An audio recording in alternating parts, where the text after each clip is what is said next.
In the depths of a Coruscant night, where a billion lights shimmer like distant stars, two figures stand in shadow. One believes he has conquered death itself. The other knows that tonight, immortality will be tested. Between them lies a conversation that will doom 10,000 Jedi, topple a 1,000-year-old republic, and plunge an entire galaxy into decades of darkness. The Master speaks of plans centuries in the making. The apprentice listens with a smile that conceals murder. Ancient Sith prophecies whisper through the Force. A virgin-born child sleeps on a desert world, unaware his existence was caused by forbidden experiments. Clone soldiers grow in secret laboratories, their minds programmed with a single devastating command. A Jedi Master will die within days, struck down by a weapon he never saw coming. And in this room, in this moment, the architect of it all reveals his final secret, the power to prevent death, never knowing he has just sealed his own fate. This is not just a meeting. This is the moment the galaxy's future was written in blood and betrayal. One conversation, two Sith Lords, and the tragic irony that the Master who learned to save others from dying could not save himself. Tonight we journey into the darkest corners of the Star Wars galaxy to witness the secret meeting between Darth Sidious and Darth Plagueis, the conversation that set everything in motion, from the Clone Wars to the rise of the Empire, from the fall of the Jedi to the birth of Darth Vader. This is the story they never told you. Now here's something interesting. Around 64% of you watching are enjoying these stories but haven't hit that subscribe button yet. If you're finding value in these deep dives into Star Wars lore, I'd truly appreciate your subscription. It helps this channel grow and allows me to bring you more of these untold stories. I would absolutely love to see in the comments where you're listening from and what time it is in your corner of the world. There's something powerful about knowing we're all connected through these stories, whether it's morning in Australia or midnight in America. So go ahead, dim those lights, settle into your favorite spot, maybe turn on that fan for some soothing background noise, get comfortable under your blanket, and let's begin this journey into the shadows together. The year is 32 before the Battle of Yavin. The Galactic Republic, beacon of democracy for over 1,000 generations, stands on the precipice of its final days, though none yet know it. In the gleaming Senate towers of Coruscant, politicians debate trade routes and taxation, while corruption festers beneath their polished words. In the ancient Jedi temple, 10,000 Force wielders meditate in peace, blind to the darkness growing beneath their very foundations. They believe the Sith extinct, vanished a millennium ago into the dust of history. They are catastrophically wrong.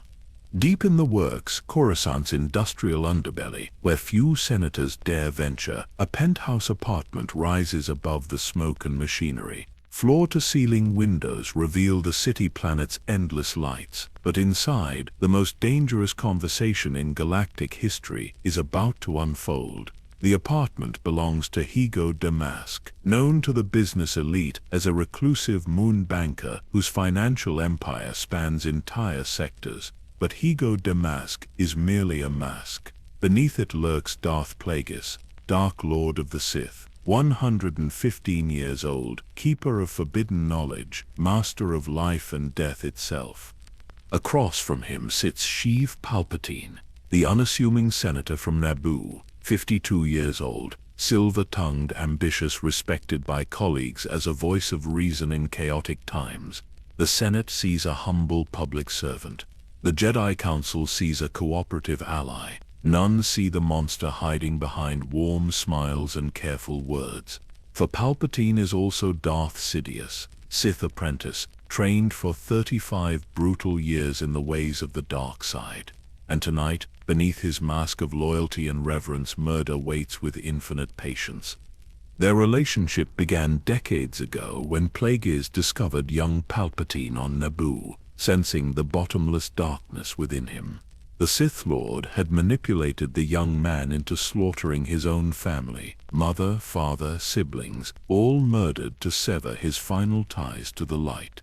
From that blood-soaked night forward, Plagueis shaped Palpatine into the perfect weapon, teaching him political manipulation alongside Force lightning, Senate procedures alongside Sith philosophy.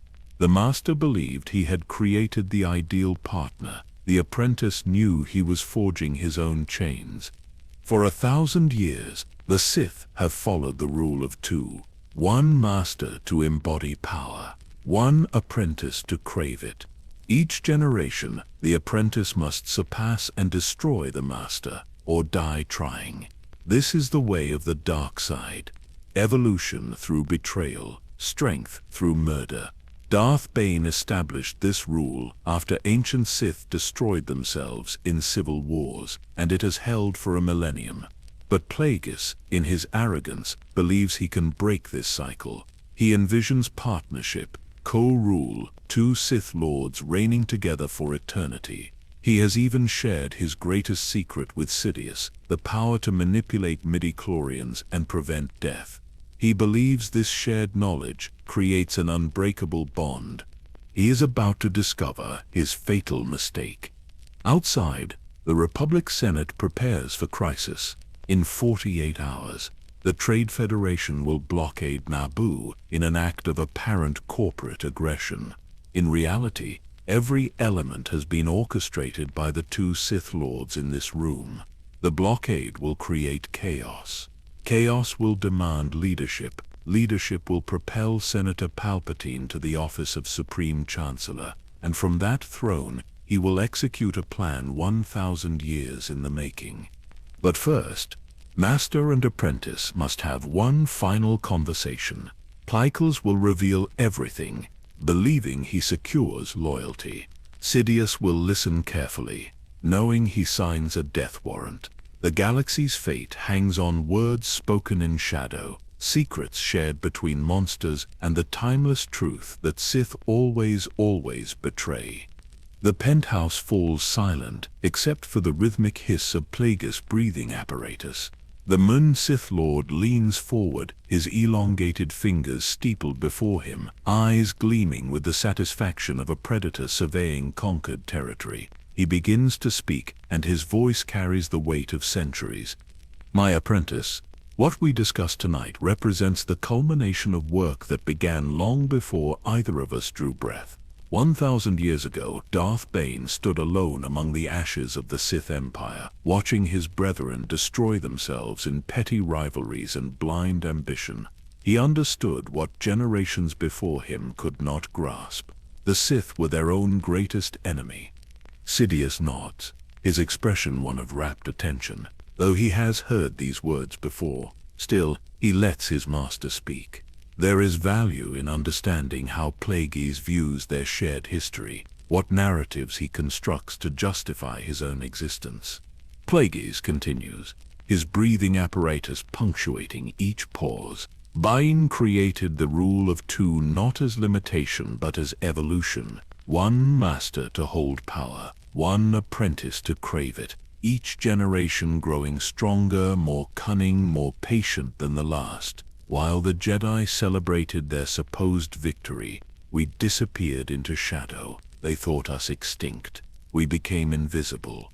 The Munin rises slowly, moving to the viewport where Coruscant's lights stretch to every horizon.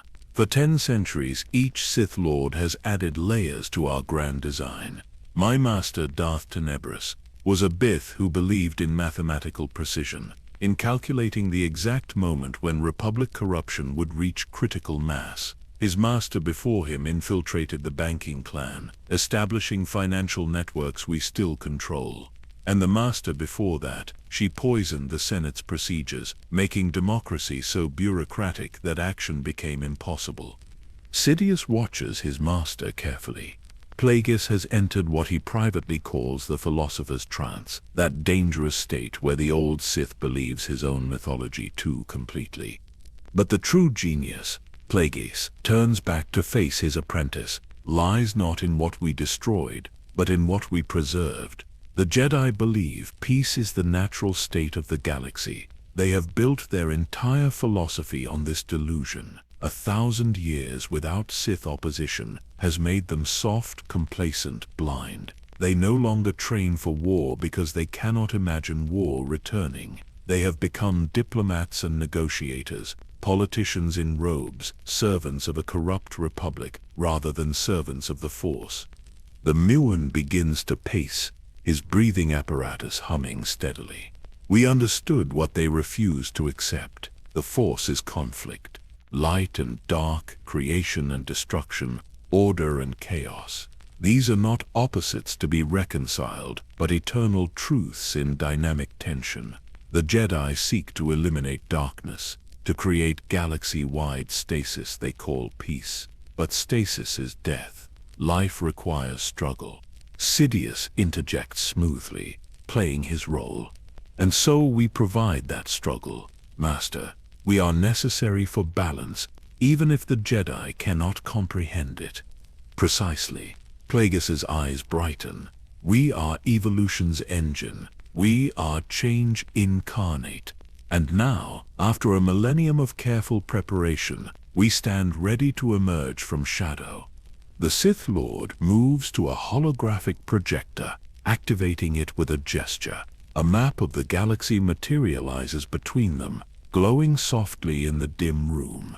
Observe how thoroughly we have infiltrated every system of power. The banking clan, under my direct control through Damask Holdings, finances 70% of galactic commerce.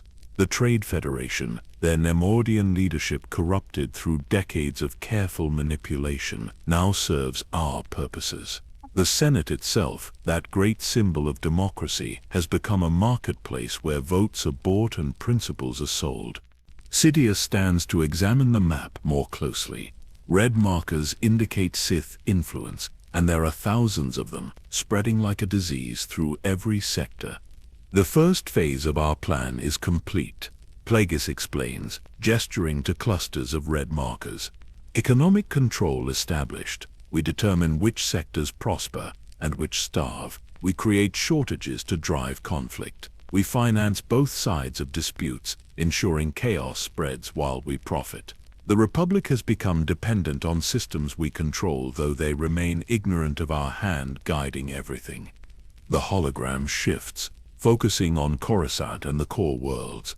Phase 2 is currently in motion. Political domination. You, my apprentice, have climbed steadily through senatorial ranks for 13 years. You are trusted, respected, seen as reasonable voice in increasingly polarized debates. The groundwork is laid. Within weeks you will become Supreme Chancellor, not through coup or violence, but through democratic process. The Republic will beg you to lead them. Plagueis's tone grows darker, more satisfied, and Phase 3 waits in shadow, unknown even to most who serve us. Military conquest on a scale never before attempted, but I am getting ahead of our discussion. Let us return to philosophy before tactics. The moon deactivates the hologram and returns to his seat. The Jedi's greatest vulnerability is their attachment to the Republic. They have bound themselves to political institutions, convinced themselves that defending democracy is defending the Force. They no longer distinguish between the two. When the Republic falls, and it will fall, the Jedi fall with it. We need not defeat them in combat. We simply need to poison the ground beneath their feet. Sidious feels a flicker of genuine admiration for his master's strategic vision, even as he plots the old Sith's murder. Plagueis may be arrogant and blind to his own weaknesses, but his mind remains formidable. The Council's entanglement with Senate politics has already begun their corruption. Plagueis continues.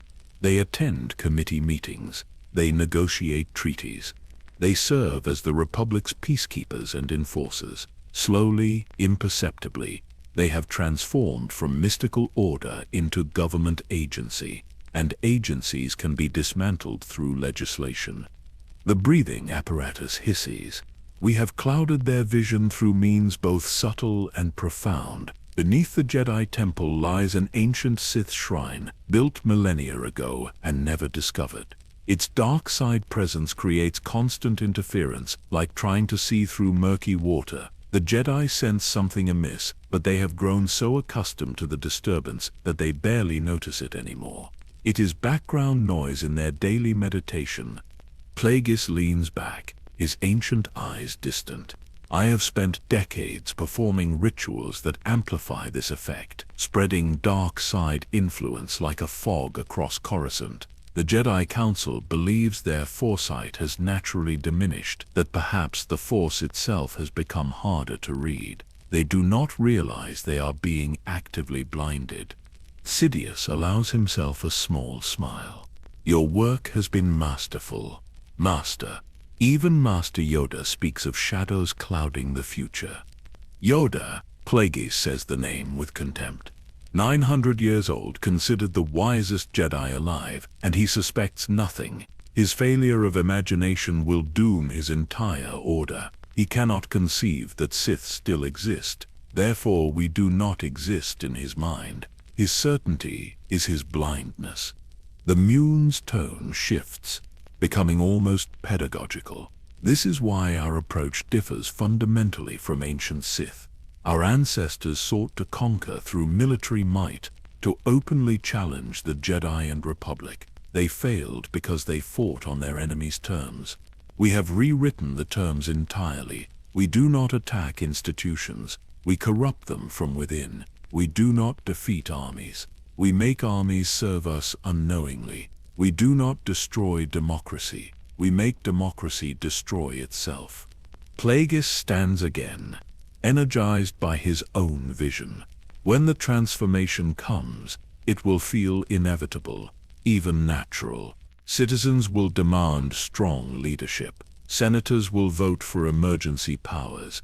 Jedi will lead armies that will turn on them. Each step will seem reasonable, necessary, even heroic in the moment. Only in hindsight will anyone realize they dismantled their own freedom piece by piece. Sidious recognizes this as the heart of his master's philosophy. Not the crude domination of ancient Sith, but something more insidious. The Republic will not be conquered.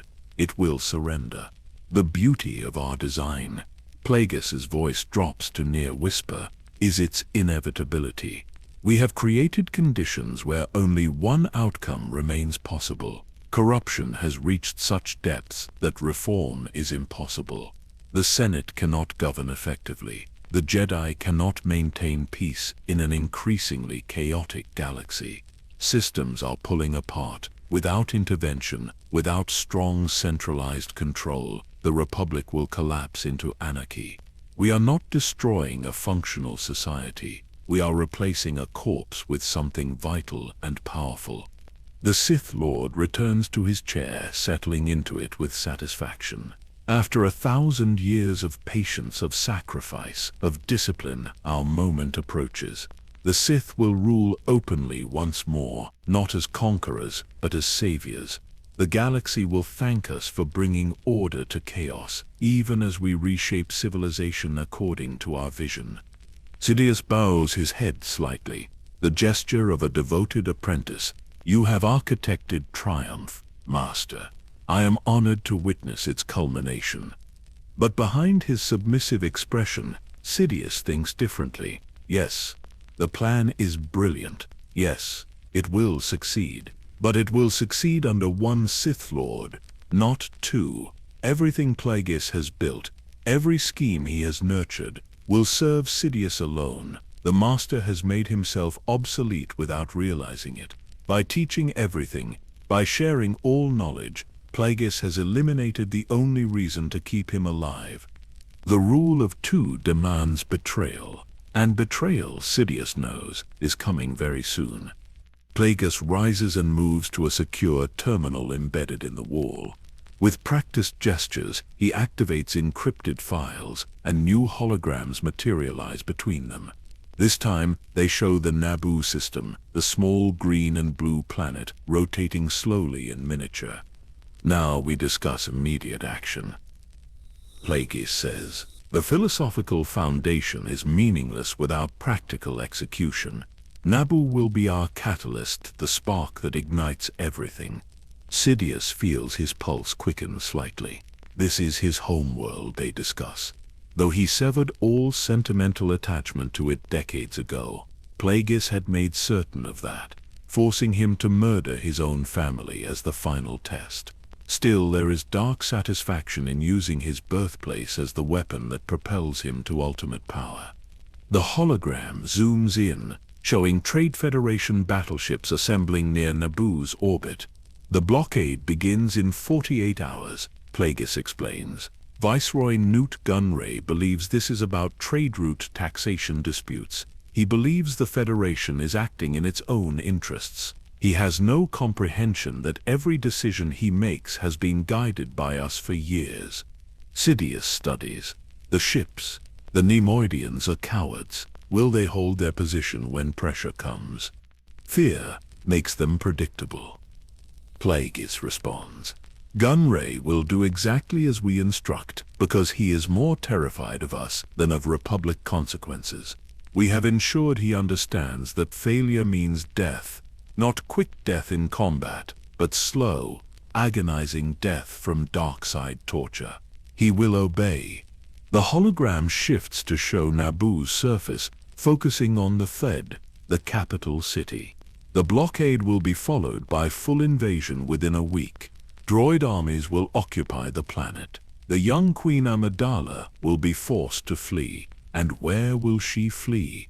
To Coruscant, Sidious answers, though he knows his master expects the response, to plead before the Senate for intervention. Precisely. And what will happen when this 14-year-old girl, this idealistic child queen, addresses the Senate with tears in her eyes, begging for help while her people suffer? Sidious allows himself a thin smile. Chancellor Valorum will dither. He will call for committees, for investigations, for procedural votes. He will demonstrate complete impotence while Naboo burns. And you, Plagueis gestures to his apprentice, will stand beside her as concerned senator from her own world. You will comfort her. You will share her outrage at Valorum's inaction. And when she is desperate enough, sufficiently angry at Republic bureaucracy, you will suggest the unthinkable, a vote of no confidence. The hologram now shows the Senate chamber. She will call for it publicly during full session. The sympathy vote will be overwhelming. Valorum will fall, and in the emergency election that follows, who will the Senate turn to? The senator from the victimized world, the voice of reason who tried to work within the system, the reluctant candidate who represents hope for reform. Plagueis's breathing apparatus hisses softly. Within 1 month, you will be Supreme Chancellor, not through conspiracy that could be exposed, but through legitimate democratic process, irreversible, unimpeachable. Sidious nods, slowly. It is elegant, Master, but there is a complication. The Jedi. Yes, Plagueis's eyes narrow. Valorum will send Jedi negotiators to Naboo, standard protocol for trade disputes. They will attempt to resolve the blockade peacefully. This is where your assassin becomes crucial. The hologram changes again, now showing a figure in black robes, Zabrak species, face covered in Sith tattoos, burning yellow eyes, Darth Maul. Plagueis had given Sidious permission years ago to train an apprentice of his own, a technical violation of the rule of two, but accepted as practical necessity. Maul was not meant to be a true Sith Lord, merely a weapon to be deployed when needed. Tell me about his readiness, Plagueis commands. Sidious chooses his words carefully. His master knows much about Maul, but not everything. Sidious has trained the Zabrak far beyond what he revealed to Plagueis, pushing him harder, teaching him techniques the old Sith never authorized. But revealing this would only create suspicion. He is ready, Sidious says simply. I have trained him since childhood in the ways of combat. He knows nothing of Sith philosophy, nothing of the grand plan. He is a weapon, sharp and obedient. His hatred of the Jedi is absolute. His saber staff technique is sound. More than sound, It is unprecedented. No Jedi alive has faced a double-bladed lightsaber in combat. They train for single-blade dueling. Maul's aggressive, relentless style will overwhelm traditional Jedi defense. Plagueis studies the hologram thoughtfully. The Jedi who will be sent to Naboo will likely be Qui-Gon Jinn. Valorum trusts him for sensitive negotiations. Jinn is dangerous, one of the few Jedi who still follows instinct over dogma. He listens to the living force, which makes him unpredictable. He must be eliminated. Maul can kill him, Sidious states with certainty. I have ensured it. Jinn will not be alone. He will bring his Padawan Obi-Wan Kenobi. Maul must be prepared to face two Jedi simultaneously. He is. I have tested him extensively. His speed, his aggression, his pain tolerance, all have been honed specifically for this purpose. He will separate them, kill Jinn, and escape before Republic reinforcements arrive. Plagueis nods slowly. Jinn's death serves multiple purposes.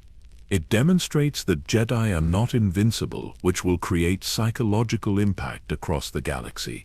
It traumatizes young Kenobi, which will affect his development.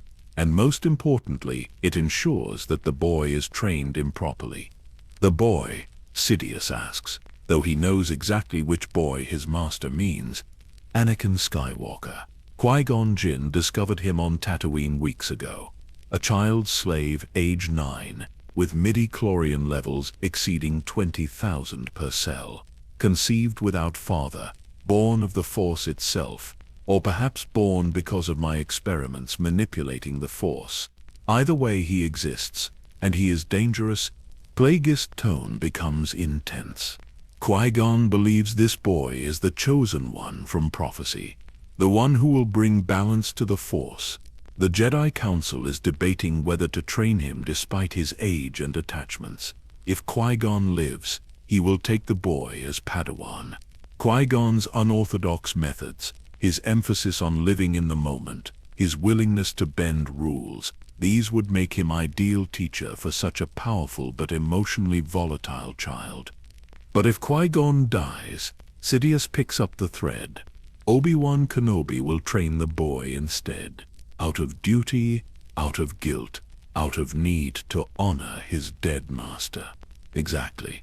And Kenobi is rigid by the book, still traumatized by watching his master die. He will enforce Jedi code strictly, trying to control the boy through discipline rather than understanding. He will see Anakin's emotions as weaknesses to be suppressed rather than forces to be channeled. The relationship will be strained from the beginning. Plagueis moves closer to the hologram of Maul. Your assassin must not fail in this. Qui-Gon Jinn must die. Everything depends on it. He will not fail, Sidious promises. Though privately he knows that if Maul dies accomplishing the mission, that outcome is equally acceptable. The Zabrak is useful but ultimately disposable. There is another consideration. Plagueis continues. The boy must survive. If Maul kills both Jedi and the child, we lose the most powerful Force-sensitive being born in a millennium.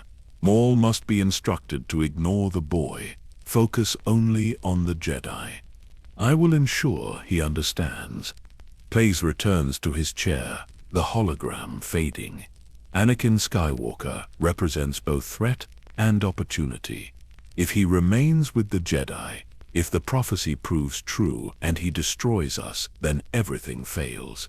But if we can corrupt him, turn him to the dark side, he becomes our ultimate weapon. A Force user more powerful than any Jedi, more powerful than us, serving our purposes. How do you propose we corrupt a child being raised by Jedi? Sidious asks, genuinely curious about his master's strategy. Time and patience. He is 9 years old now. His full power will not manifest for decades. We have years to work on him. You will befriend him as Chancellor Palpatine, the kindly mentor who sees his potential where the Jedi Council sees only danger. You will validate his frustrations as they arise, and they will arise. The Jedi will fear his power. They will restrict him. They will tell him his attachments are wrong, his emotions are dangerous, his dreams are meaningless, and you will be there, subtly, carefully, telling him that his feelings are natural, that he deserves recognition, that the Jedi are holding him back. Sidious recognizes the brilliance and the patience required, years of manipulation, slowly poisoning him against the Order. Exactly. We plant seeds now that will bear fruit when he is a man. His attachment to his mother, which the Jedi will force him to abandon, will create a wound. His love for the Queen of Naboo, who is the same age as him, will develop into forbidden romance. Every restriction the Jedi impose will drive him closer to us. And when the moment is right, when he faces losing someone he loves, we offer him the one thing the Jedi cannot, the power to prevent death. The breathing apparatus hisses. But all of this requires Qui-Gon Jinn to die first. Jinn would train the boy properly, would understand his emotional nature, would not try to suppress what makes him powerful. Kenobi, traumatized and rigid, will create the perfect conditions for the boy's eventual fall. Sidious bows his head. Din Maul will ensure Jinn dies on Naboo. Good. The timeline is tight, but manageable. Blockade in 2 days. Jedi dispatched within a week. Confrontation on Naboo shortly after. Jinn's death. Queen's flight to Coruscant. Vote of no confidence. Your election. All within 1 month. Plagueis stands, moving to the viewport again. 1,000 years of planning culminating in 4 weeks. Everything we discussed tonight, the economic control, the political manipulation, the Jedi's blindness, all of it converges on Naboo. A small planet most senators could not find on a star chart, becomes the fulcrum that tips the entire galaxy into our hands. Sidious joins his master at the window. Below them, Coruscant sprawls endlessly. Trillions of beings living their lives, completely unaware that 2 creatures in this room are deciding their fate. After you become Chancellor, Plagueis says quietly, the real work begins. But this first step is crucial. Naboo must fall exactly as planned. It will, Master. Every piece is in position. They stand in silence, watching the city lights. Sidious knows his master, is savoring this moment, believing they stand on the threshold of shared triumph. The old Sith has no idea he has mere days left to live, that this conversation about future partnership is actually a condemned man's final hours of ignorance. But Sidious says nothing. He simply stands beside his master, 2 Sith Lords planning the death of freedom, and waits for the perfect moment to strike. Plagueis moves away from the viewport, his breathing apparatus punctuating the silence. When he speaks again, his voice carries a different quality, something deeper and more profound than mere tactical discussion. Now, my apprentice, I reveal to you the culmination of my life's work. Everything we have discussed until this moment, the grand plan, the political scheming, the manipulation of galactic events, these are merely means to an end. The true goal, the ultimate achievement, lies beyond power, beyond conquest, beyond even ruling the galaxy. Sidious turns from the window, his interest genuinely piqued. He has heard his master hint at this secret before, but never with such gravity. The Sith have sought one thing throughout our entire history, Plagueis continues. One prize that has eluded every Dark Lord who came before me, immortality. The Muin moves to a sealed cabinet, entering a complex code. The door hisses open, revealing various specimens preserved in stasis fields. Small creatures, some alive, some in various states of decay. Every Sith Lord has tried to cheat death, Plagueis explains, gesturing to the specimens. Ancient techniques exist. Essence transfer, cloning Sith spirits bound to objects or locations. All of them flawed, all of them incomplete. They extend existence but do not truly conquer death. They are compromises, half measures, shadows of true immortality. He removes one specimen, a small Coruscant rat contained in a force field. The creature appears healthy, moving energetically within its confinement. The Jedi accept death as natural transformation.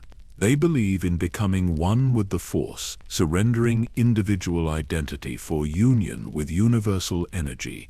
To them, this is not death, but transcendence. They are fools. Plagueis sets the specimen on a table between them. Death is failure. Death is weakness. Death is the universe's cruelest joke, giving consciousness the ability to contemplate its own extinction. The Jedi surrender to this inevitability and call it wisdom. I call it cowardice. Sidious watches as his master deactivates the force field containing the rat. The creature immediately begins showing signs of distress, then rapidly deteriorates. Within moments, it is clearly dying. Observe, Plagueis commands, placing his elongated fingers near the dying creature. He closes his eyes, and the temperature in the room seems to drop. Sidious feels the dark side gathering, not in violent waves, but in precise, controlled manipulation. The Morn's concentration is absolute. Sidious watches through the Force as his master reaches into the creature at a microscopic level, touching the midi-chlorians themselves, those tiny organisms that connect all life to the Force. The dying rat suddenly gasps. Its deterioration stops, then reverses. Color returns to its skin. Breathing becomes regular.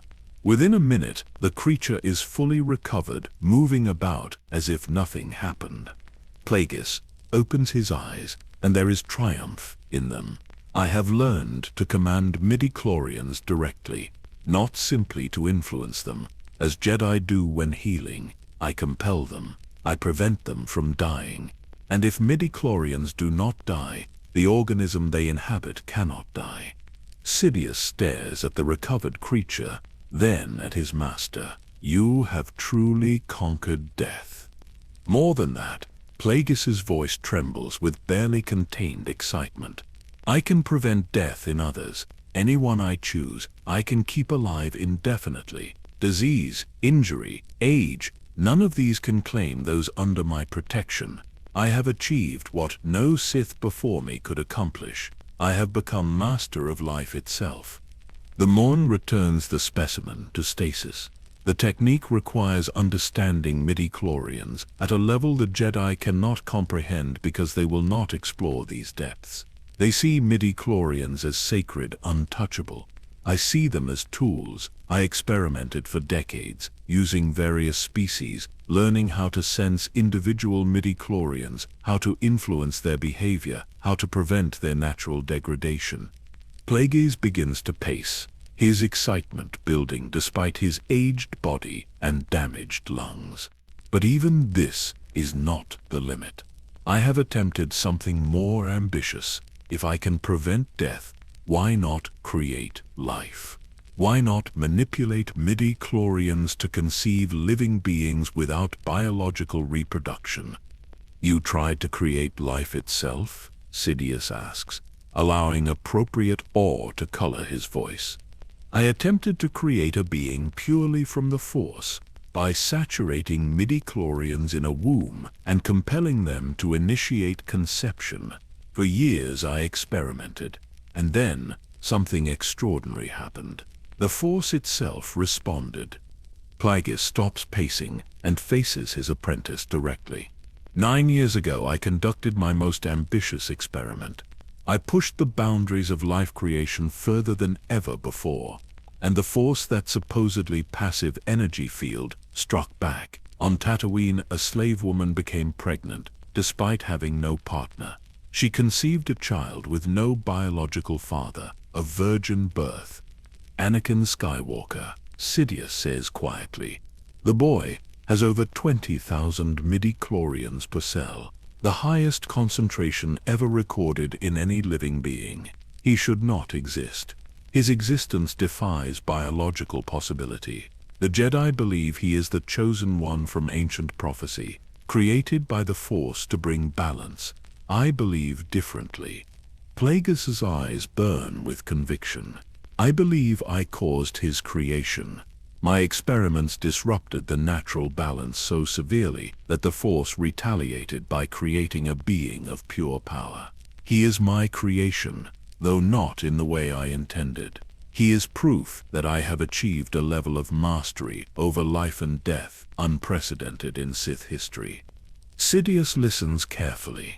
His master's interpretation may be arrogant, but the fact remains that Plagueis's experiments coincided with Anakin's conception. Whether the boy was created by Plagueis or by the Force in response to Plagueis, the result is the same. A weapon of immense potential exists, and whoever controls that weapon controls the galaxy's future. You have achieved the impossible, Master, Sidious says, with perfect sincerity. No Sith Lord in history can claim such power. Plagueis nods, accepting the praise as his due. And now, my apprentice, I teach this power to you. Everything I have learned, every technique I have mastered, I share freely. We are beyond the traditional master and apprentice dynamic now. We are partners, and partners do not withhold knowledge from each other. Over the next hour, Plagueis explains in meticulous detail the process of midi-chlorian manipulation, how to sense them individually despite their microscopic size, how to influence their behavior through precise applications of Force energy, how to prevent their degradation and death, how to sustain life in a dying organism by commanding midi-chlorians to continue functioning. Sidious absorbs every word, every technique, every secret. He asks questions that demonstrate understanding, pushes for clarification on complex points, ensures he misses nothing. This is knowledge beyond price, the culmination of his master's life work, and it is being handed to him freely. And with every secret revealed, Plagueis seals his own doom more thoroughly. The technique has limitations, Plagueis admits. It requires active concentration. I cannot simply prevent death permanently and walk away. I must maintain constant awareness of the midi-chlorians, constantly reinforcing their stability. If my concentration breaks, death returns. This is why true immortality remains elusive. I can prevent death in the moment, but I cannot make prevention permanent without constant effort. So you could keep someone alive indefinitely, Sidious observes, but only through continuous intervention. Exactly. Which is why partnership is essential. When I require rest, you can maintain the technique. When you need assistance, I provide it. Together, we can achieve what neither could alone. True, sustainable immortality. Sidious nods thoughtfully, but inwardly he is calculating. His master has just revealed the technique's critical weakness. It requires concentration. If someone is attacked by surprise, overwhelmed before they can focus, they cannot save themselves. The power to prevent death becomes useless if death comes too quickly to react. Plagueis has just explained precisely how to murder him. There is one more aspect I must mention. Plagueis says, his voice dropping, the ability to create life. I have not perfected this. My experiments created anomalies, disruptions, the Force fighting back against my manipulations. But I believe it is possible. Imagine creating beings specifically designed for dark side mastery. Imagine conceiving apprentices with predetermined abilities, perfect vessels for Sith knowledge. That would require decades more research, Sidious suggests. Decades we now have. As immortals, time becomes our ally rather than our enemy. We can experiment for centuries if necessary. We can achieve perfection through unlimited iteration. Plagueis returns to his chair, and Sidious detects weariness in his master's movements. The old Sith has expended considerable energy tonight, both in demonstration and in teaching. You understand now why I share everything with you, Plagueis says. This knowledge is too valuable to die with me. If something were to happen, if I were killed unexpectedly, the techniques would be lost. By teaching you, I ensure their preservation, and more importantly, I demonstrate absolute trust. We are bound now by shared secrets, shared power, shared destiny. Sidious bows deeply. I am honored beyond words, Master. You have given me the greatest gift possible. Not a gift, Plagueis corrects. An investment in our future. Together we will refine these techniques. Together we will rule not just for decades but for centuries.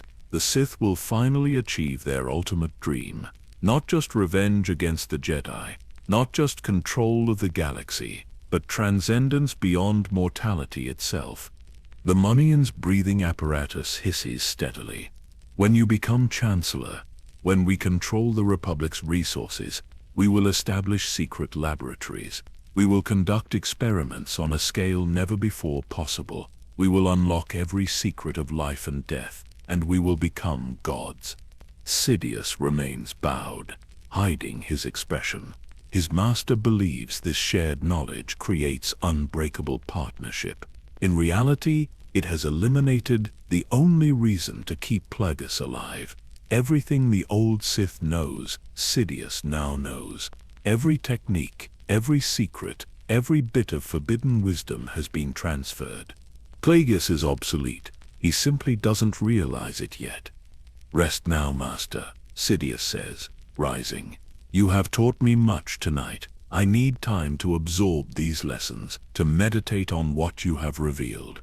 Yes, Plagueis agrees, settling deeper into his chair. We have much to accomplish in coming days. The Naboo crisis unfolds soon. Your rise to Chancellor follows shortly after. We stand at the threshold of everything we have worked toward. Together, Master, Sidious says, moving toward the door. We will see it through together. Together, Plagueis echoes, his eyes already closing with exhaustion. Sidious leaves the chamber, but he does not go far. He has learned everything he needs, and he has learned the perfect method to use it. The conversation has revealed not just how to prevent death, but more importantly, how to ensure it. The master who conquered death has taught his apprentice precisely how to kill him. The irony would be beautiful if it weren't so pathetic. Plagueis' arrogance, his need to share his triumph, his foolish belief in partnership, these have destroyed him as surely as any lightsaber. Sidious stands in the shadows of the outer chamber, listening to his master's breathing apparatus maintain its steady rhythm. He waits, he plans, and he prepares for the moment when that rhythm will stop forever. Plagueis stirs from his brief rest, his breathing apparatus resuming its familiar rhythm. When he speaks again, his voice carries renewed intensity. Now we discuss the boy, who will either destroy us or become our ultimate weapon, Anakin Skywalker.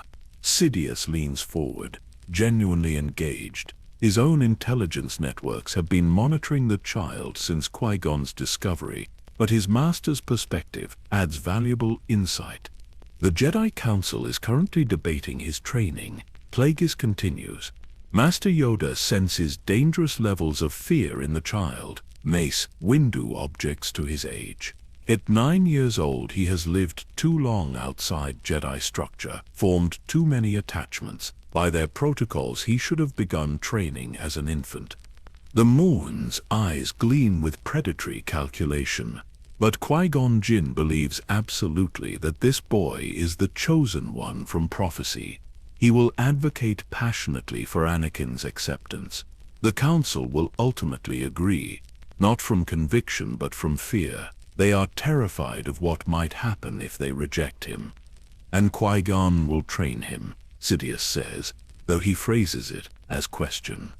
No, Qui-Gon will die on Naboo, killed by Maul exactly as planned. This is crucial. Jinn understands the living force, follows instinct over dogma, would recognize and nurture Anakin's emotional nature rather than suppress it. Under Jinn's guidance, the boy might become a balanced Jedi, powerful but incorruptible. Plagueis activates a hologram, showing Obi-Wan Kenobi's profile. Instead, Obi-Wan will train him, 25 years old, talented but conventional. still processing trauma from watching his master die. Kenobi will enforce Jedi code rigidly, trying to control the boy through discipline when he needs understanding. The relationship will be strained from the beginning, creating resentment we can exploit, Sidious observes. More than resentment, fundamental incompatibility. Anakin is passionate, impulsive, driven by emotion. Everything Jedi training seeks to eliminate, Kenobi will see these traits as dangerous flaws requiring correction. He will demand meditation when the boy craves action, emotional control when he needs validation, obedience when he seeks recognition. The hologram shifts to show psychological projections spanning decades. The boy's attachment to his mother becomes our first leverage point. Shmi Skywalker remains enslaved on Tatooine. The Jedi will force Anakin to abandon her, to accept he can never see her again, to suppress his love as dangerous weakness. This creates a wound in his psyche that never heals. Plagueis' breathing apparatus punctuates his words. Your role is subtle but sustained. As Supreme Chancellor, you befriend him as politician Palpatine, the kindly mentor who recognizes his potential where the Jedi Council sees only danger. Over years, you become the father figure he never had. You attend his training sessions occasionally, praise his progress, invite him to your office for philosophical discussions. Building trust slowly, Sidious says. Imperceptibly slowly. You never openly criticize the Jedi. You simply validate his frustrations when they arise, and they will arise constantly. The Council will restrict him because they fear his power. They will deny him advancement because they distrust his emotions. And you will be there subtly agreeing that yes, perhaps they are being unfair. Yes, his feelings are natural. Yes, he deserves more recognition. The hologram now shows a young woman. Then there is Padme Amidala, Queen of Naboo, 14 years old, exactly Anakin's age. They will meet during her escape from the Trade Federation. The boy will develop immediate infatuation, childhood crush, will mature into forbidden love over years of repeated encounters. Plagueis' voice drops to near whisper. He will love her desperately while being forbidden romantic attachment by Jedi code. Eventually, he will marry her in secret.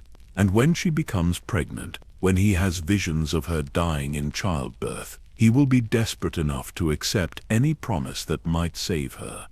The immortality technique, Sidious breathes, understanding crystallizing. Exactly. Decades from now, when he is powerful Jedi Knight, when his secret wife is pregnant, when he fears losing everything, you will tell him about Darth Plagueis the Wise, a legend about a Sith Lord who discovered the secret to preventing death. You will frame it as ancient cautionary tale while making clear such power exists. The Mern leans forward, and when he is desperate enough, he will ask if this power can be learned. You will answer with 5 words that doom him forever, not from a Jedi. Sidious feels the elegance of this multi-decade manipulation. Every element building on previous elements, creating conditions where Anakin's fall becomes inevitable while appearing to be his own choice. This is why Qui-Gon must die, Plagueis emphasizes. Jin would train the boy properly, understand his emotional nature, perhaps prevent the very attachments we need him to form. His death ensures Anakin develops exactly the vulnerabilities we require. But the boy must survive the Naboo encounter, Sidious adds. Absolutely. Maul's instructions are explicit. Kill Qui-Gon Jinn. Ignore Anakin Skywalker. If circumstances allow killing Kenobi as well, acceptable. But Jinn is primary target, and the child must live. Plagueis deactivates the hologram. The Chosen One will destroy the Sith, prophecy claims. But prophecies fulfill themselves in unexpected ways. Anakin will destroy the Jedi for us first. He will hunt them down one by one. He will eliminate their entire order. Only afterward does prophecy's final phase become relevant. by which time we will have ruled for decades. Sidious completes the thought.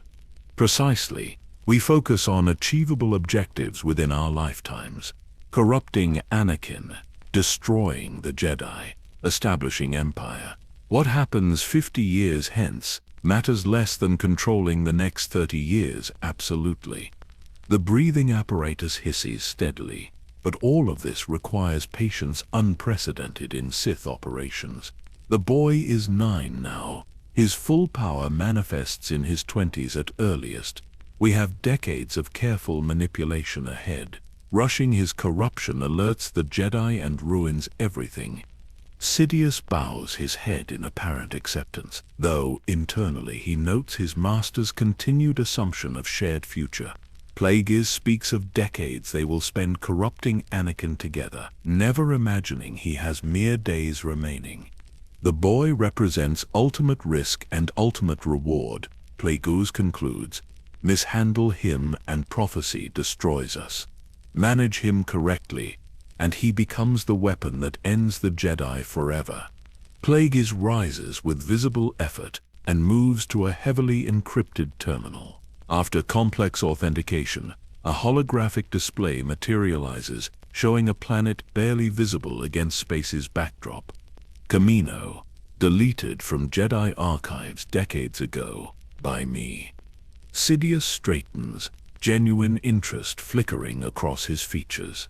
His master has mentioned this project cryptically before, but never with full details. 10 years ago, I arranged for a clone army to be commissioned in the name of Jedi Master Sith Sidious. He genuinely believed war was coming, tried warning the Council. They dismissed him as paranoid. Shortly after, he died in what appeared to be a shuttle accident.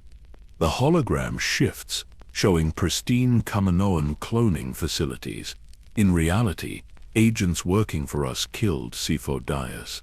But before his death, while he was terrified by his visions, we manipulated him into initiating contact with Kamino. His Jedi credentials authorized the order. His convenient death eliminated questions. An army the Republic doesn't know exists, Sidious murmurs. Financed entirely through my networks. The Kaminoans believe they fulfill legitimate Republic contract. They have no idea every credit comes from Sith sources. The hologram focuses on a scarred man in Mandalorian armor, Jango Fett, most dangerous bounty hunter alive, selected as genetic template. We offered him wealth beyond measure, plus 1 unaltered clone, to raise as son. He provided his DNA and asks no questions. Plagueis gestures, and the display shows countless cloning chambers. Growth acceleration produces fully mature soldiers in 10 years. The first batches commissioned a decade ago are nearing completion. Within a year, over 1 million clone troopers will be ready, with facilities capable of producing millions more. All genetically identical to Fett, Sidious observes. Modified for enhanced obedience and reduced independence, perfect soldiers who follow orders without question. But the true genius lies here. The hologram zooms to a clone's brain, highlighting a small implant, behavioral inhibitor chip, implanted during cloning process. The Kaminoans believe it reduces aggression. Actually, it contains 150 contingency orders covering every scenario. Plagueis's eyes narrow with satisfaction. Order 66 allows military to remove compromised Jedi leadership. When you transmit that command with proper authorization codes, every clone trooper in the galaxy receives it simultaneously, and they will immediately execute their Jedi commanders. The implications crash over Sidious like a tidal wave. The Jedi will be surrounded by their own troops. By then, scattered across the galaxy, each leading clone battalions in various campaigns. They will have fought beside these soldiers for years, trusted them completely, formed genuine bonds, and in one moment, all those soldiers become executioners. Plagueis's voice carries dark triumph. No warning, no chance to defend, no ability to warn others because clones control communications. The chips override emotion, override memory, override everything except the order itself. Within minutes of transmission, 10,000 Jedi die simultaneously. The hologram shows strategic projections. The beauty is inevitability. We need not hunt them ourselves. We position them where we want them, surround them with programmed assassins, and wait for the perfect moment. When war has exhausted the Republic, when emergency powers are granted, when no one questions Chancellor's authority, you give the order. And the Jedi Order ends in a single hour. Sidious completes the thought. Efficient, systematic elimination. Each Jedi dying unaware that every other Jedi dies simultaneously. No martyrdom, no rallying cry, no heroic last stand. Plagueis deactivates the hologram. This is why the clone army must remain secret until proper moment. If discovered too early, investigation might trace connections to Sith Lords' death, to Kamino's deleted coordinates, eventually to us. The army reveals itself only when separatist crisis makes its acceptance inevitable. Count Dooku creates legitimate threat, Sidious says. Republic panics. Someone discovers the clone army. They accept it without scrutiny, because they need soldiers immediately. Exactly. We control timing of every element. The army represents our greatest investment. Billions of credits over a decade. But the return is Jedi extinction. The Morn settles into his chair. Exhaustion evident. After the Jedi fall, clones become our enforcement mechanism. Millions of identical soldiers loyal only to the Emperor, stationed on every major world ensuring imperial compliance. An army with no homes, no families, no loyalties except to their commander. Perfect instrument for maintaining tyranny, Sidious observes. They will enforce imperial law, without question, without mercy, without hesitation. And because they are clones, they are infinitely replaceable. Everything I have shown you tonight depends on this weapon. Without it we might achieve political control, but could not maintain it against Jedi resistance. With it we achieve total victory. Plagueis closes his eyes. In approximately 10 years, you will declare Republic transformed into First Galactic Empire. You will announce this with thunderous applause from senators whose power you are eliminating. And standing behind you, unseen by celebrating crowds, will be the clone army that made it all possible. Sidious bows deeply. Your vision is complete, Master. Yes, 1,000 years culminating in one perfect decade, from Naboo crisis to Empire declaration, every step mapped, every victory assured. But as the old Sith relaxes into exhaustion, Sidious thoughts crystallize with lethal clarity. The clone army will indeed destroy the Jedi. Order 66 will be given, but it will be given by Emperor Sidious alone, not by two Sith Lords sharing power. Plagueis has revealed the ultimate weapon while simultaneously ensuring his own obsolescence. Every secret shared, every technique taught, every plan explained, has eliminated reasons to keep him alive. The Master dreams of eternal partnership. The apprentice plans eternal dominance. And only one vision will manifest. The following evening, Plagueis appears more energized. He has reviewed intelligence confirming the grand plan proceeds on schedule. The Trade Federation prepares. Viceroy Gunray follows instructions. Everything aligns. Tonight we discuss the public face of our Clone Wars. Darth Maul serves immediate purposes, but he lacks subtlety for sustained galactic manipulation. For the next phase we require someone different. A hologram materializes showing an elegant man with silver hair and aristocratic bearing. Count Dooku of Sereno, age 63. Jedi Master for 4 decades, trained Qui-Gon Jinn, regarded as the Order's finest duelist. Plagueis zooms the image, but his value extends beyond combat. Dooku is nobility. His family controls Sereno, a wealthy Outer Rim world. He understands politics, economics, systems of power. Most Jedi never comprehend. The Jedi distrust noble backgrounds, Sidious observes, which is one reason Dooku has grown disillusioned over years. He sees Republic corruption but watches the Council enable it through political neutrality. He recognizes the Senate is broken but sees Jedi serving that broken institution without question. The hologram shows Dooku in council chambers, expression troubled.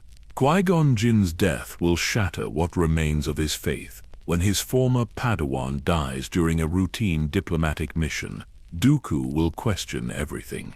The Senate for creating crisis conditions, the Chancellor for inadequate response, the Council for sending insufficient support. And we make contact during his grief, Sidious says. Months after, once initial shock passes, you, as Supreme Chancellor, invite him for consultation on Outer Rim matters, seemingly innocent.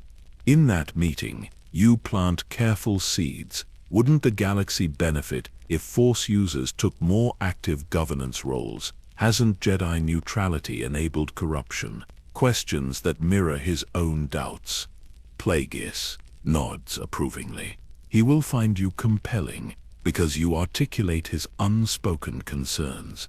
You become his confidant outside the Order. Over years, not months, you gradually reveal deeper truths. Eventually, probably 3 or 4 years after Jinn's death, Dooku will leave the Order voluntarily. And then you reveal you are Sith. You explain that everything he observed was orchestrated deliberately. You show him Jedi are naive tools of broken systems, and you offer real power to reshape civilization. The hologram shifts to star maps with thousands of systems highlighted. Once he becomes Darth Tyrannus, his true work begins. He will organize the separatist movement using aristocratic connections. Thousands of systems harbor legitimate grievances against Republic overreach, core world dominance, Senate corruption. Dooku gives those grievances leadership and legitimacy. A former Jedi Master arguing for independence carries immense credibility, Sidious notes.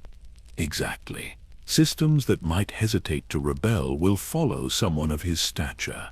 The Corporate Alliance, Commerce Guild, Techno Union, Trade Federation, all will unite under his banner. They provide droid armies and economic foundation. He provides political philosophy and leadership. Plagueis' eyes gleam. Both sides of the war controlled by Sith. But the conflict must feel genuine. People will die authentically. Battles will carry real stakes. If either side appears to hold back, deception fails. Dooku must believe in the cause, Sidious suggests. Partially, yes. He will think he fights for legitimate reform, for breaking Republic corruption. He will not realize until too late that he is simply another moved piece. For 3 years, he must command separatist forces effectively enough to threaten Republic genuinely, but not effectively enough to actually win. The Muon moves to the viewport. This requires extraordinary discipline. Win enough battles to maintain morale and fear. Lose enough to prevent actual victory. Appear fully committed while serving Sith agenda of extended conflict. And when the war has served its purpose, Sidious asks, though he suspects the answer. Young Anakin Skywalker will kill him, probably at your urging. The boy will believe he executes a war criminal. Actually, he eliminates a loose end while proving his willingness to kill without mercy. Dooku will die never knowing he was always disposable, that his entire purpose was providing an enemy for Republic to fight while we dismantle democracy from within. Plagueis returns to his seat. The genius of controlling both sides is that outcome becomes irrelevant. Whether Republic or Separatists win any battle matters nothing. What matters is war continuing long enough to achieve our objectives. Emergency powers, suspended liberties, militarized Jedi, eroded democracy. These transformations require years. And Dooku ensures it lasts exactly as needed, Sidious says. Precisely. Without him, Republic might crush separatism in months. With him, conflict stretches for years. Every month of war makes citizens more desperate for strong leadership, more willing to sacrifice freedom for security. The breathing apparatus hisses steadily. By war's end, by the time Order 66 eliminates Jedi and Anakin kills Dooku, the Republic will be psychologically prepared for Empire. They will have endured years of fear, years of emergency governance, years of suspended democracy. When you declare Empire formally, it will feel like natural conclusion rather than coup. The former Jedi fighting corruption will enable the most corrupt regime in history, Sidious observes. Yes, these ironies provide aesthetic satisfaction. Plagueis closes his eyes briefly, but we discuss events years distant.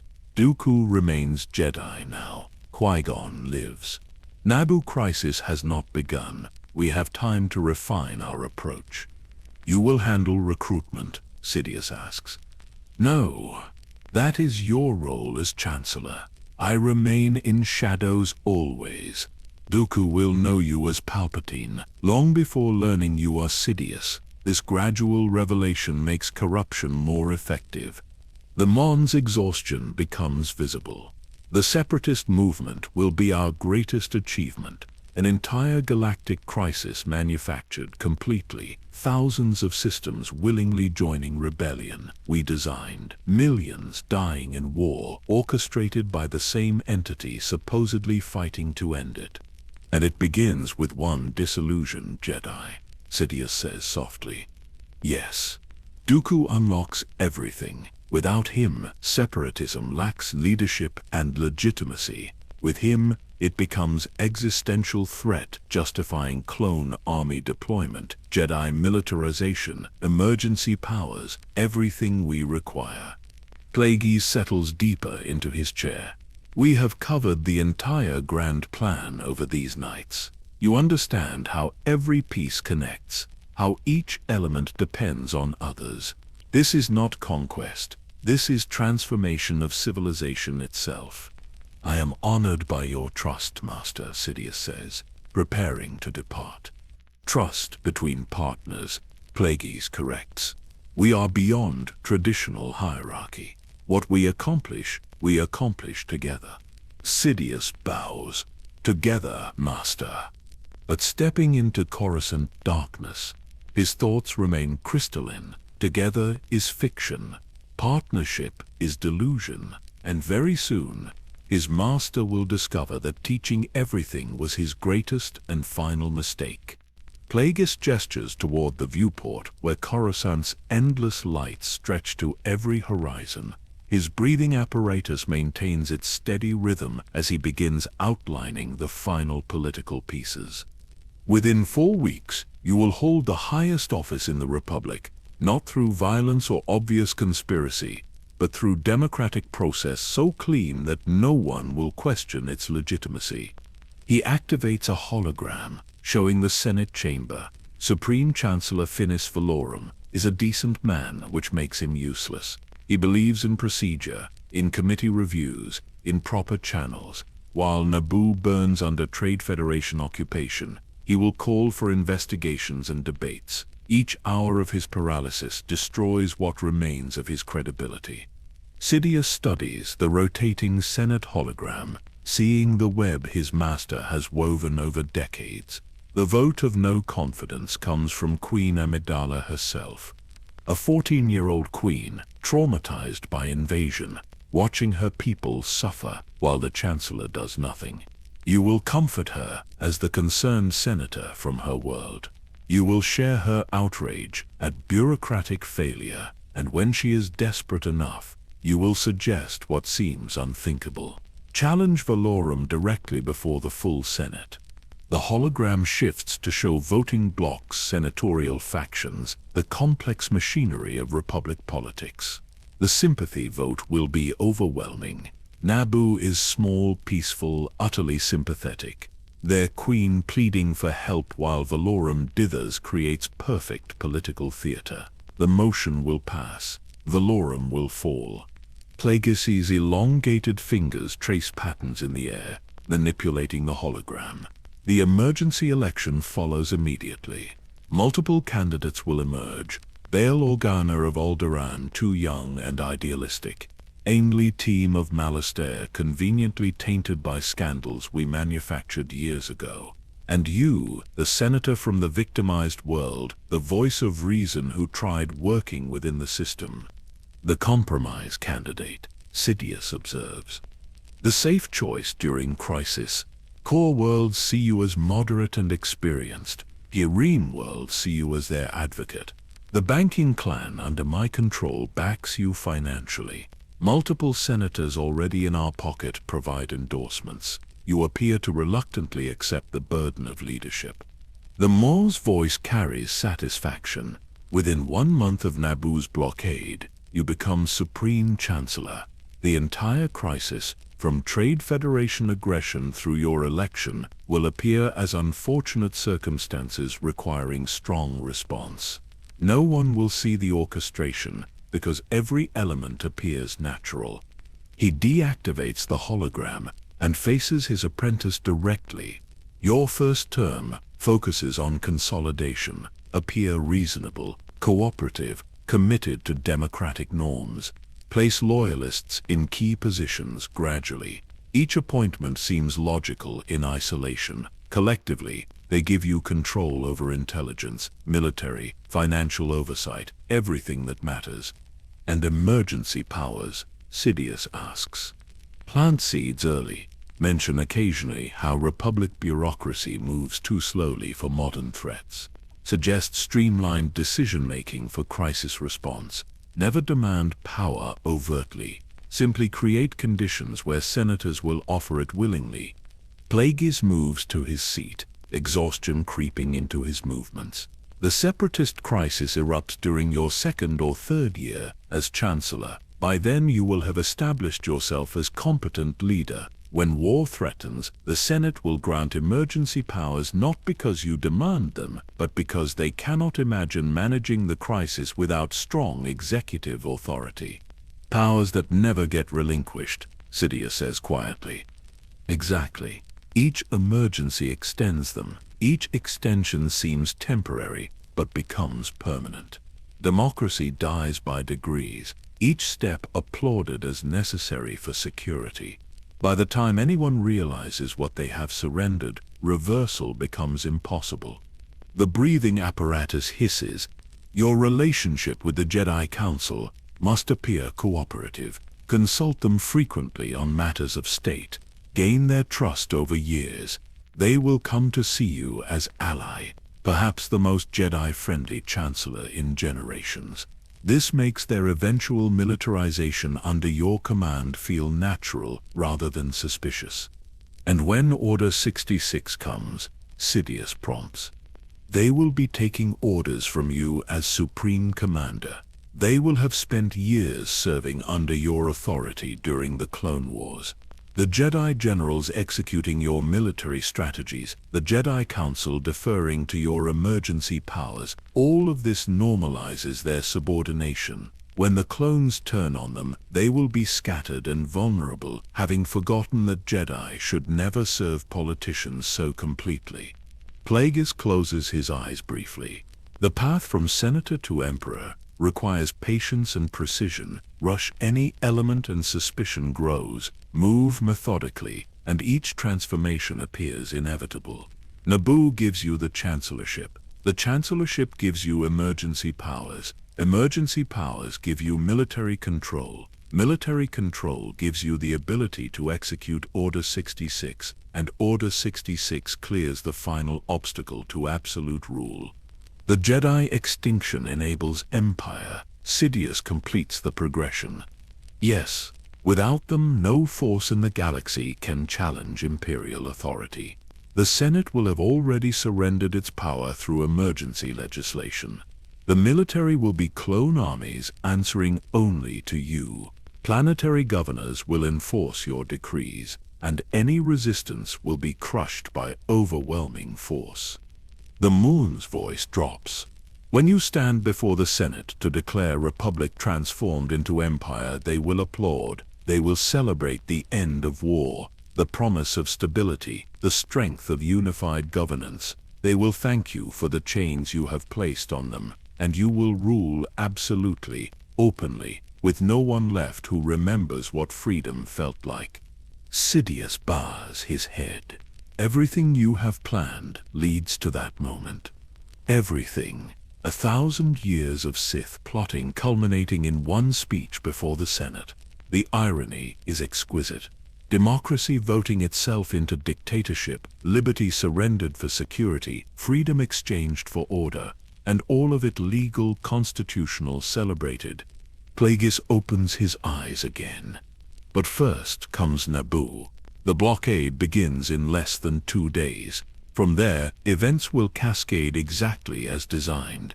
Jedi dispatched, Qui-Gon killed, Queen fleeing to Coruscant. Vote of no confidence. Your election. Everything starts moving and will not stop until Empire stands where Republic once existed. I am ready, Master, Sidious says, and for once he speaks complete truth. He is indeed ready, though not for partnership his master envisions. Then we both rest tonight, Plagueis responds, settling deeper into his chair. Tomorrow we make final preparations. The day after, history pivots on Naboo, and nothing will ever be the same. Sidious departs, leaving his master to contemplation and exhaustion. The old Sith believes they stand on the threshold of shared triumph. He has no concept that he stands instead on the edge of his own grave, dug by his own revelations, filled by his own arrogance. The Republic's end begins in 2 days, but Plagueis' end comes even sooner. 2 weeks have passed. The Naboo crisis unfolded precisely as predicted. Trade Federation blockaded, then invaded. Jedi Masters Qui-Gon Jinn and Obi-Wan Kenobi were dispatched. Queen Amidala fled to Coruscant. The vote of no confidence passed overwhelmingly, and in the emergency election that followed, Senator Palpatine of Naboo became Supreme Chancellor of the Galactic Republic. Tonight, the galaxy's Opera House hosts a celebration in honor of the new Chancellor. The venue glitters with wealth and power. Senators, corporate leaders, military officers, all of Republic high society has gathered to toast this moment of supposed renewal. The atmosphere buzzes with relief that crisis has been averted, that strong leadership has emerged, that order will be restored. Among the crowd moves a tall moon in elegant robes, his breathing apparatus disguised as medical equipment for a chronic respiratory condition. To those who recognize him, he is Hago Damask, reclusive CEO of Damask Holdings, one of the galaxy's wealthiest financiers. No one suspects that beneath this legitimate businessman facade lurks Darth Plagueis, Dark Lord of the Sith, architect of everything happening tonight. He mingles carefully, discussing market conditions and investment opportunities, hiding in plain sight among the very people whose civilization he is destroying. Several senators approach to congratulate him on backing the winning candidate. He accepts their praise with modest nods, never revealing that Palpatine's victory was decided years before votes were cast. Across the Opera House, the newly inaugurated Supreme Chancellor holds court, gracious and humble in victory. Palpatine thanks supporters, promises to serve all Republic citizens faithfully, speaks of healing divisions and restoring Senate effectiveness. His performance is flawless, the warmth seems genuine. The commitment to democratic principles appears absolute. Even Jedi Masters Yoda and Mace Windu, present to show council support, find nothing in his demeanor to trigger suspicion. Later, as crowds thin and celebrations wind down, Plagueis and Sidious meet briefly in a private alcove. The Master's eyes shine with triumph barely contained. Everything proceeds perfectly, Plagueis says quietly. News from Naboo confirms Qui-Gon Jinn's death. The mysterious Zabrak warrior, Darth Maul, apparently died as well, fallen down a reactor shaft after Obi-Wan's counterattack. Acceptable losses. The mission was accomplished. And young Skywalker, Sidious asks. instrumental in the space battle victory. Apparently, the Council has reluctantly agreed to train him despite reservations about his age and attachments. Obi-Wan Kenobi will take him as Padawan, exactly as we predicted, every piece falling into place. Plagueis glances around, ensuring their conversation remains private. You were inaugurated this morning. How does supreme power feel? Like a beginning rather than culmination, Sidious responds carefully. There is much work ahead, indeed. But tonight we celebrate 1,000 years of planning has borne fruit. You stand as Supreme Chancellor. I control the financial networks that sustain Republic economy. Together we have positioned ourselves to guide galactic civilization toward its inevitable transformation. The Munnan's breathing apparatus hisses softly. Come to my residence tonight, after celebrations conclude. We will discuss next phases in detail. The Clone Wars preparation, Dooku's recruitment timeline, Anakin's monitoring protocols, all of it must be reviewed now that you hold office. Sidious bows slightly. I will attend you, Master. Hours later, they reconvene in Plagueis's penthouse. The Muna is more relaxed than Sidious has seen him in years, perhaps decades. The constant paranoia that typically governs Sith behavior has dissolved in the euphoria of apparent victory.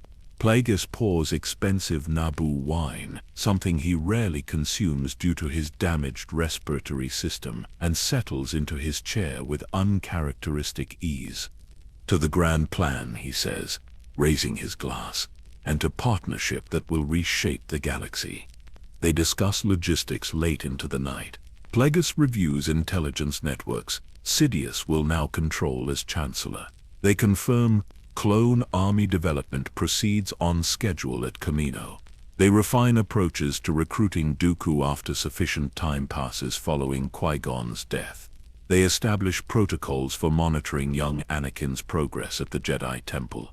Throughout the conversation, Plagueis drinks steadily, his guard lower than it has been in decades. The wine affects his already compromised respiratory system, making his breathing more labored, but he seems not to care, riding the wave of vindication, of plans succeeding, of destiny manifesting exactly as designed. Tomorrow you take office officially, Plagueis says as exhaustion finally overtakes euphoria. Tomorrow begins the real work. But tonight we can rest in the knowledge that after 1,000 years the Sith have returned to galactic prominence. Not openly yet, but positioned to emerge when the moment arrives. He stands slowly moving toward his private chamber. We will review security protocols for your chancellorship tomorrow evening. For now both of us require rest. These past weeks have been demanding. Sidious watches as his master attaches the breathing apparatus required for sleep, the medical equipment necessitated by assassination attempt decades ago that left permanent damage to Plagueis's lungs. Despite his immortality techniques, despite his mastery over life and death itself, the old Sith still needs mechanical assistance to breathe during rest. Sleep well, Master, Sidious says softly. Together we stand at the threshold, Plagueis responds, already settling into his bed. The future belongs to the Sith. It belongs to us. Within minutes, the Mon's breathing steadies into sleep rhythm, the apparatus maintaining proper oxygen flow. Sidious stands in the doorway, watching, calculating, waiting. His master has revealed every secret over these past nights.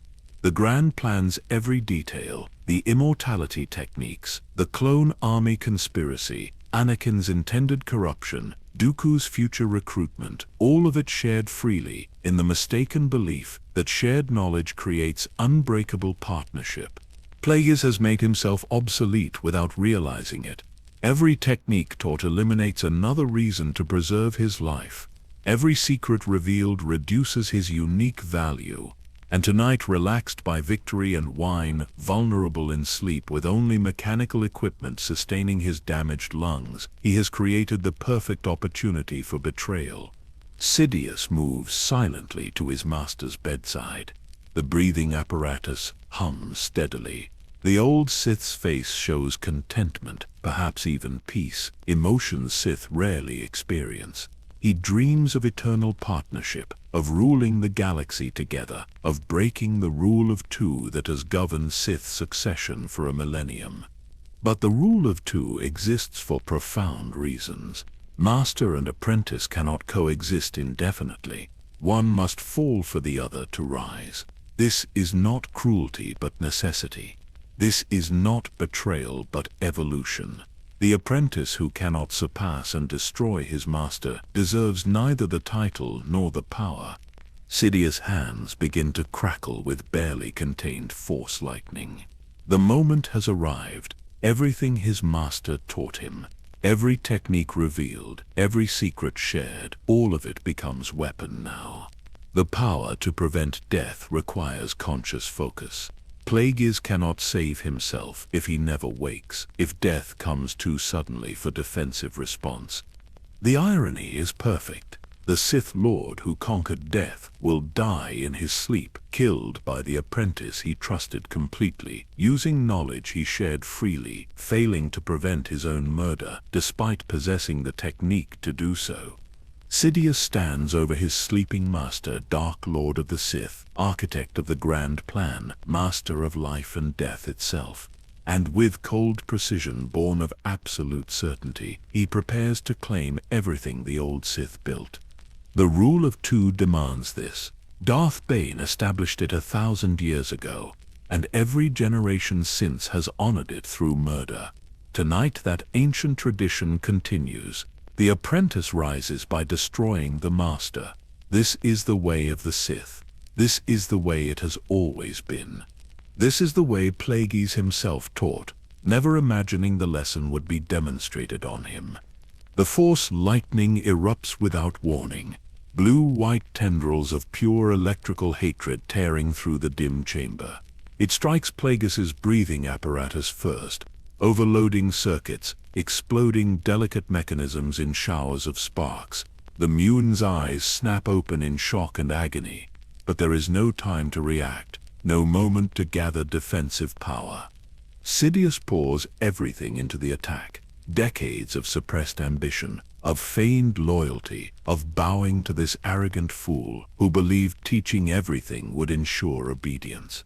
The lightning intensifies, coursing through Plagueis's ancient body, tearing at cells, disrupting the midi-chlorians he spent a lifetime learning to control.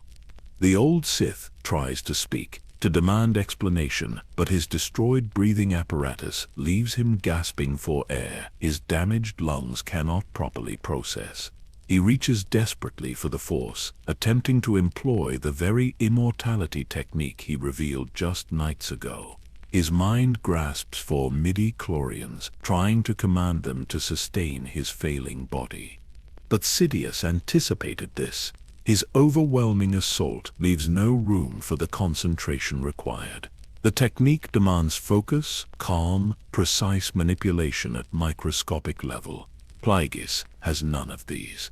He has only agony and betrayal, and the crushing realization that he has destroyed himself through his own revelations. "I am sorry, Master," Sidious says, though his voice carries no remorse whatsoever. "But you taught me too well. You shared every secret, revealed every technique, explained every element of your precious grand plan. You made yourself redundant." Plagueis's eyes widen, understanding flooding through him even as life drains away. This is why the rule of two exists. This is why Darth Bane established it. This is why apprentices must always remain hungry, must never be fully satisfied, must always see the master as obstacle to overcome. He tried to break that rule, tried to forge partnership based on shared knowledge and mutual benefit. He forgot that Sith do not share. Sith dominate, or they die. There is no middle ground, no compromise, no partnership that survives contact with the dark side's fundamental nature. "You spoke of ruling together," Sidious continues, lightning never wavering, "of eternal partnership, of breaking traditions you considered outdated. But the rule of two is not tradition, Master. It is truth. One to embody power, one to crave it. You cannot have two Dark Lords coexisting indefinitely. One must fall. Plagueis tries one final time to reach his immortality technique, to perform the miracle he demonstrated so proudly on that dying creature. But his concentration fragments under Sidious's assault, his midi-chlorian manipulation, so precise when calm, becomes impossible amid electrical torture and oxygen deprivation. The terrible irony crashes over him. He could save others from death, but not himself. Not because the technique failed, but because he never anticipated betrayal from the apprentice he trusted absolutely. His arrogance blinded him. His need to prove his genius by sharing it destroyed him. His belief that knowledge shared created loyalty revealed his fundamental misunderstanding of Sith nature.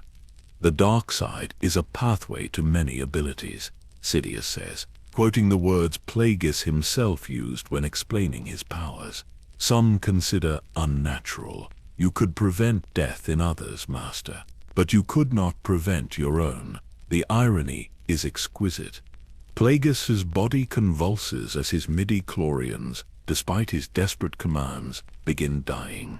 His heart races, then slows. His vision dims at the edges. The Force itself seems to abandon him, flowing towards Sidious instead, recognizing the stronger predator, the more ruthless servant of darkness.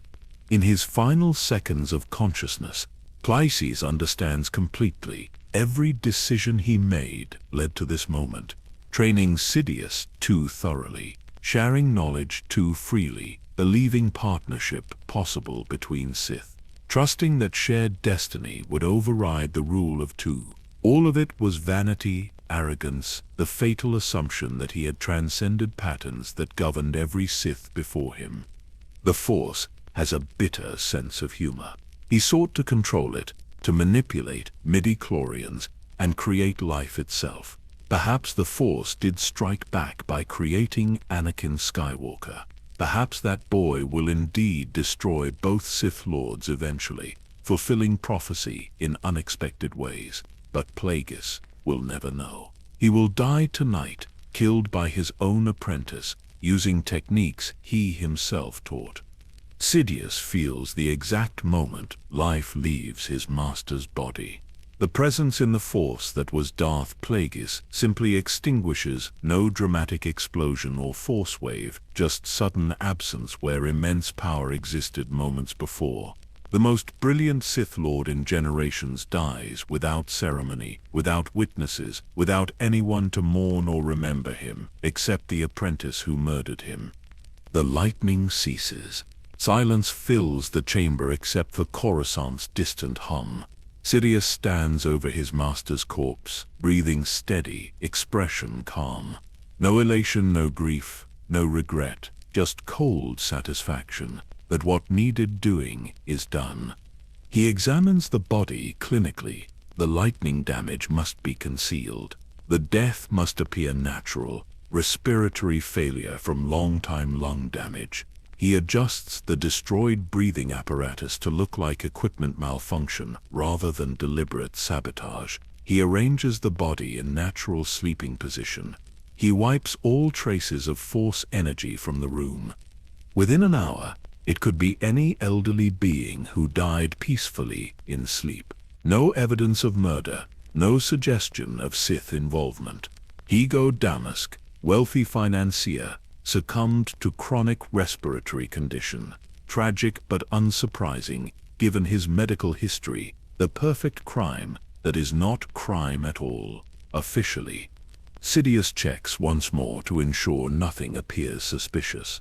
Then he simply leaves, walking away from the master who shaped him, the Sith Lord who revealed everything, the brilliant fool who died from his own wisdom. The door closes on Plagueis' private chamber, and with it closes a chapter of Sith history. Tomorrow morning, medical droids will discover the body. There will be brief investigation that finds nothing suspicious. Ego Damask's vast fortune will transfer through pre-arranged legal structures to shell corporations Sidious controls. The business empire will continue operating, now serving one Sith Lord instead of two. And the grand plan will proceed exactly as Plagueis designed it. The clone army will mature on Kamino. Count Dooku will be recruited and trained. Young Anakin will be corrupted over decades. The Clone Wars will erupt on schedule. Order 66 will destroy the Jedi. The Republic will transform into Empire. Everything Plagueis planned will manifest perfectly. He architected triumph down to finest detail. He simply will not be alive to witness it. His legacy will be empire ruled by the apprentice who murdered him, using knowledge he shared, executing plans he designed, achieving victory he will never see.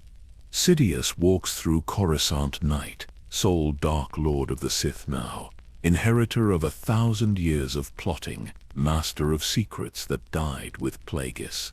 The old Sith believed teaching everything would ensure loyalty. Instead, it ensured obsolescence. The rule of two has claimed another victim. The master who grew complacent, who trusted too much, who forgot that Sith always betray, has paid the ultimate price for his mistakes. And the apprentice who learned those lessons perfectly has claimed his rightful place.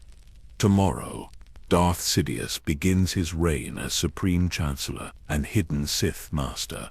Tonight, Darth Plagueis ends his existence as corpse cooling in empty penthouse. The balance has shifted. The stronger has replaced the weaker. The dark side flows to worthy vessel. This is the way of the Sith. This is how they ensure each generation surpasses the last. Through murder, through betrayal, through ruthless elimination of those who grow weak or careless. Plagueis forgot this truth. Sidious remembered. And the galaxy will pay the price for that memory. Morning light filters through Coruscant's perpetual haze as medical droid 114D discovers Ego Damask's body. The droid's diagnostic scans confirm respiratory failure, consistent with decades of chronic lung damage. No signs of foul play, no evidence of struggle, just an elderly moon whose compromised breathing finally gave out during sleep. The business community mourns briefly. Damask Holdings releases carefully prepared statements about succession plans. Supreme Chancellor Palpatine issues heartfelt condolences, praising his dear friend and mentor who provided wise counsel during difficult times. The Jedi Council notes his passing with respect to any being who served galactic commerce. Within days, attention moves elsewhere. Wars continue. Politics churn forward, life proceeds as it always does. No one realizes they just witnessed a pivotal moment in galactic history. The true architect of coming darkness has been eliminated by his own creation, but the machine he built continues operating exactly as designed. Decades unspool with terrible precision. Every conversation between Plagueis and Sidious that final week manifests into reality, though only one Sith Lord remains to guide events. 24 years before Yavin, Count Dooku leaves the Jedi Order, disillusioned by Qui-Gon's death and Republic corruption. Palpatine befriends him, gradually revealing Sith identity, offering power to reshape civilization. Dooku accepts, becomes Darth Tyrannus, begins organizing separatist movement exactly as Plagueis predicted. 22 years before Yavin, the separatist crisis erupts into full war. Obi-Wan Kenobi discovers the clone army on Kamino, believing it fortuitous salvation rather than decade-old conspiracy. The Battle of Geonosis begins the Clone Wars. Jedi become generals leading clone troops into combat. Anakin Skywalker, now 20 years old, secretly marries Padme Amidala in defiance of Jedi code, forming the attachment that will doom him. For 3 years, war grinds across the galaxy. Millions die. Democracy erodes under emergency powers granted to Chancellor Palpatine. The Jedi scatter across star systems, each leading clone battalions, trusting soldiers who carry hidden chips in their brains, waiting for one command. 19 years before Yavin, everything Plagueis engineered reaches culmination. Anakin, desperate to save Padme from death he sees in visions, turns to Palpatine for help. The Chancellor tells him the legend of Darth Plagueis the Wise, using his dead master's story as bait. When Anakin is desperate enough, when he has already killed Jedi Master Mace Windu, Sidious offers him everything: power to prevent death, training in the dark side, a new identity. Anakin Skywalker becomes Darth Vader. Hours later, Order 66 transmits across the galaxy. Clone troopers turn on their Jedi commanders simultaneously. 10,000 Jedi die in minutes, scattered across countless worlds, betrayed by soldiers they trusted completely, unable to warn each other or mount coordinated defense. The order that stood for 25,000 years ends in a single afternoon. That same day, Palpatine addresses the Senate. He declares the Jedi traitors who attempted to overthrow the Republic. He announces the war is won, and with thunderous applause from the very senators whose power he is eliminating, he declares the Republic transformed into the first galactic empire, with himself as emperor. Everything Plagueis planned across 115 years of life comes to pass within 3 years of his death. The grand plan succeeds flawlessly. Clone army destroys the Jedi. Democracy votes itself into dictatorship. Republic becomes empire. And Darth Vader hunts down surviving Jedi one by one. But Plagueis witnesses none of it. His ashes were scattered in Coruscant's industrial wastes, unmarked and forgotten. His name exists only in the legend Sidious tells Anakin, twisted to serve manipulation. His century of planning, his brilliant strategies, his architectural vision, all credited to the apprentice who murdered him. Yet perhaps the Force did strike back against Sith manipulation after all. Anakin Skywalker, possibly created by Plagueis' midi-chlorian experiments, becomes the instrument of both Sith and Jedi destruction. As Vader, he hunts Jedi to extinction, but decades later, redeemed by his son's love, he kills Emperor Palpatine, destroying the last Sith Lord and fulfilling the Chosen One prophecy. The boy Plagueis thought to corrupt becomes the weapon that destroys everything both Sith Lords built. The Empire falls, the Sith are extinct, balance returns to the Force through Anakin's final act of love and sacrifice. Plagueis sought to control life and death, to manipulate the Force itself. The Force responded by creating a child who would eventually destroy his murderer and end the Sith forever. The irony reaches across decades. The experiment that demonstrated Plagueis' mastery ultimately demonstrated the Force's greater wisdom. In that final Coruscant penthouse, now abandoned and forgotten, no marker exists to show that galactic history pivoted there. No monument records the conversations that doomed 10,000 Jedi and trillions of beings. The secrets died with both Sith Lords who discussed them. But the lessons endure. Power without wisdom leads to destruction. Trust between Sith proves impossible. Arrogance blinds even brilliant minds. The dark side always consumes its servants, whether through betrayal from apprentices or rebellion from victims. Temporary victory cannot escape ultimate defeat. Plagueis conquered death in others but not in himself. Sidious ruled the galaxy, but died screaming, thrown down a reactor shaft by the apprentice he thought controlled. Both achieved everything they sought and lost everything in the end. The conversation that doomed the Jedi ultimately doomed the Sith as well. The grand plan succeeded and failed simultaneously. Democracy died and was reborn. Darkness triumphed and was vanquished. And through it all, the Force maintained balance, patient and eternal, outlasting those who thought to master it. The Sith believed they would rule forever. They ruled for 2 decades before destroying themselves through the same patterns that governed their entire history. Masters betraying apprentices, apprentices murdering masters, power corrupting absolutely. The cycle continuing until none remained.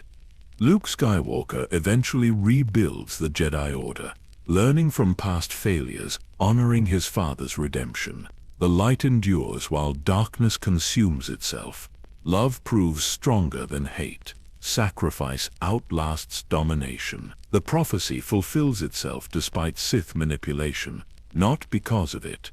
Somewhere in the Force, if consciousness persists beyond death, perhaps Plagueis understands finally. His brilliant plan, his immortality research, his political genius, all of it led to restoration of balance he tried to prevent. His greatest experiment, whether he created Anakin or the Force did, became his destroyer's destroyer. The secret meeting between Darth Sidious and Darth Plagueis changed galactic history forever, but not in ways either Sith Lord anticipated. They planned for eternal darkness. The Force ensured eternal balance. They schemed for permanent tyranny. Love and sacrifice brought liberation. This is the tragedy and the triumph. 2 Sith Lords in shadow, plotting death and domination, never realizing their conversation planted seeds of their own destruction. The dark side is powerful, yes, but it always inevitably betrays itself. The galaxy continues. The Force flows eternal, and the lessons of Plagueis' arrogance and Sidious's betrayal echo forward as warnings. Power corrupts. Absolute power corrupts absolutely, and those who seek to control the Force discover too late that the Force cannot be controlled. It can only be served, and it serves balance, always balance, no matter how long darkness appears to reign. The conversation that doomed the Jedi doomed the Sith as well. This is the final irony. This is the ultimate lesson. This is the way of the Force.